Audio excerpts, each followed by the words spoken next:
युद्ध जैसी स्थिति के लिए हमेशा तैयार रहे भारत। राजनाथ सिंह बोले, सीमाओं पर कभी भी हो सकता है बड़ा हमला। रक्षा मंत्री राजनाथ सिंह ने कहा कि भारत को हर परिस्थिति में युद्ध जैसी स्थिति के लिए तैयार रहना चाहिए। उन्होंने कहा कि मई में पाकिस्तान के साथ हुए ऑपरेशन सिंदूर ने साबित किया है कि हमारी सीमाओं पर कभी भी कुछ भी हो सकता है। सिंह ने कहा कि इस ऑपरेशन में स्वदेशी हथियारों के प्रयोग से भारत की प्रतिष्ठा बढ़ी। उन्होंने कहा कि देश की सेनाएं सतर्क हैं, लेकिन आत्मचिंतन और तैयारी जरूरी है। भारत में घट रहा है नया खून। 2011 से 2026 के बीच बच्चों की आबादी में 9% की भारी गिरावट का अनुमान। भारत की जनसांख्यिकी संरचना तेजी से बदल रही है। सांख्यिकी मंत्रालय की रिपोर्ट के अनुसार 0 से 19 वर्ष के आयु वर्ग की आबादी 2011 में 41% थी, जो 2026 में केवल 32% रह जाएगी। जन्म दर में कमी और परिवार नियोजन में सुधार के कारण बच्चों की संख्या घट रही है। 0 से 4 वर्ष वर्ग की हिस्सेदारी 9.9% से घटकर 7.6% रह जाएगी। यह बदलाव देश की भविष्य की कार्यशक्ति पर गहरा असर डालेगा। कश्मीर पर झूठ फैलाने में फंसे शहबाज शरीफ। सोशल मीडिया प्लेटफॉर्म एक्स ने खुद किया फैक्ट चेक। कश्मीर पर झूठ फैलाने की कोशिश में पाकिस्तानी प्रधानमंत्री शहबाज शरीफ बुरी तरह फंस गए। उन्होंने दावा किया कि 27 अक्टूबर 1947 को भारतीय सेना ने कश्मीर पर कब्जा किया था, लेकिन एक्स ने इस झूठ का पर्दाफाश कर दिया। सोशल मीडिया पर उनकी जमकर फजीहत हुई। हर साल पाकिस्तान इस दिन को काला दिवस बताकर भारत पर आरोप लगाता है, लेकिन इस बार एक्स ने उनके दावों की सच्चाई सबके सामने रख दी। अब एसआईआर प्रतिक्रिया में नहीं देने होंगे कोई दस्तावेज। निर्वाचन आयोग ने किए बड़े बदलाव। निर्वाचन आयोग ने विशेष गहन पुनरीक्षण प्रतिक्रिया को आसान बना दिया है। अब गणना चरण में मतदाताओं से कोई दस्तावेज नहीं मांगा जाएगा। यदि किसी का डेटा पिछले एसआईआर से लिंक नहीं हो पाया तो संबंधित व्यक्तियों को नोटिस भेजा जाएगा।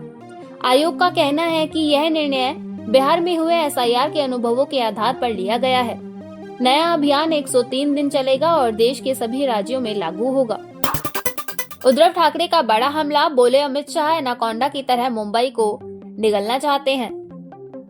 शिवसेना प्रमुख उद्धव ठाकरे ने भाजपा और अमित शाह पर तीखा हमला बोला। वर्ली में हुई पार्टी रैली में ठाकरे ने कहा कि भाजपा एनाकोंडा की तरह मुंबई को गटकना चाहती है। उन्होंने कहा कि भाजपा सत्ता और भूमि हड़पने की राजनीति के जरिए मुंबई पर कब्जा करना चाहती है। ठाकरे ने अमित शाह की तुलना अब्दाली से करते हुए कहा कि महाराष्ट्र की असीमता पर किसी तरह का अतिक्रमण बर्दाश्त नहीं किया जाएगा। रूसी तेल पर अमेरिकी दबाव बढ़ा। प्रतिबंधों के पालन को तैयार भारतीय कंपनियां इंडियन ऑयल ने दी संकेतपूर्ण प्रतिक्रिया। अमेरिका के नए प्रतिबंधों के दबाव के बीच इंडियन ऑयल ने कहा कि वह सभी अंतर्राष्ट्रीय नियमों और प्रतिबंधों का पालन करेगी। हालांकि कंपनी ने यह स्पष्ट नहीं किया कि रूस से सस्ता कच्चा तेल खरीदना बंद किया जाएगा या नहीं। जुलाई सितंबर तिमाही में कंपनी ने 7,610 करोड़ रुपए का मुनाफा दर्ज किया। माना जा रहा है कि भारतीय रिफाइनर 21 नवंबर की कट ऑफ तारीख से पहले रूसी तेल की निर्भरता घटा सकते हैं। भारत बांग्लादेश संबंधों में तनाव। यूनुस ने पाकिस्तान को सौंपा विवादित नक्शा। पूर्वोत्तर राज्यों को बताया बांग्लादेश का हिस्सा। मीडिया रिपोर्टर्स के मुताबिक बांग्लादेश के शीर्षक सलाहकार मोहम्मद यूनुस ने पाकिस्तान के सैन्य प्रमुख जनरल साहिर शमशाद मिर्जा को एक नक्शा सौंपा, जिसमें असम और पूर्वोत्तर राज्यों को बांग्लादेश का हिस्सा दिखाया गया है। इस कदम से भारत और बांग्लादेश के बीच एक कूटनीतिक तनाव के आसार हैं। फिलहाल भारत ने इस विवादित नक्शे पर कोई आधिकारिक बयान नहीं दिया है, लेकिन यह घटना दोनों देशों के रिश्तों में खटास ला सकती है। मैं कंगना रनौत को माफ नहीं करूंगी। ट्वीट विवाद में किसान महेंद्र कौर का बयान। मानहानि केस में अभिनेत्री और राज्यसभा सांसद कंगना रनौत की मुश्किलें बढ़ गई।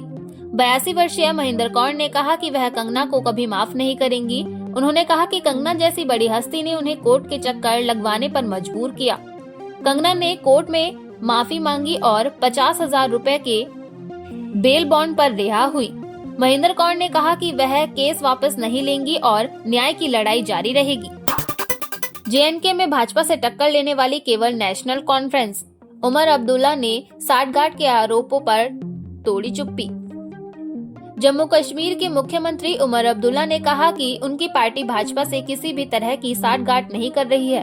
उन्होंने स्पष्ट किया कि नेशनल कॉन्फ्रेंस की एकमात्र पार्टी है जो प्रदेश में भाजपा का सीधा मुकाबला कर रही है। उमर ने कहा कि केंद्र सरकार के साथ प्रशासनिक सौहार्द जरूरी है, लेकिन राजनीतिक रुख स्वतंत्र रहेगा। उन्होंने नगरोटा उपचुनाव में भाजपा के खिलाफ अकेले उतरने का उदाहरण भी दिया। आरएसएस की शाखाओं पर रोक का आदेश असंवैधानिक। कर्नाटक हाईकोर्ट ने सरकार के फैसले पर लगाई रोक। कर्नाटक सरकार को बड़ा झटका देते हुए हाईकोर्ट ने आरएसएस शाखाओं पर लगाए गए प्रतिबंध के आदेशों को रोक दिया है।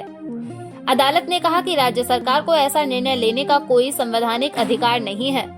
18 अक्टूबर को सरकार ने आदेश जारी किया था कि बिना अनुमति 10 से ज्यादा लोगों का इकट्ठा होना अपराध होगा। कोर्ट ने कहा सरकार नागरिक अधिकारों पर इस तरह का अतिक्रमण नहीं कर सकती।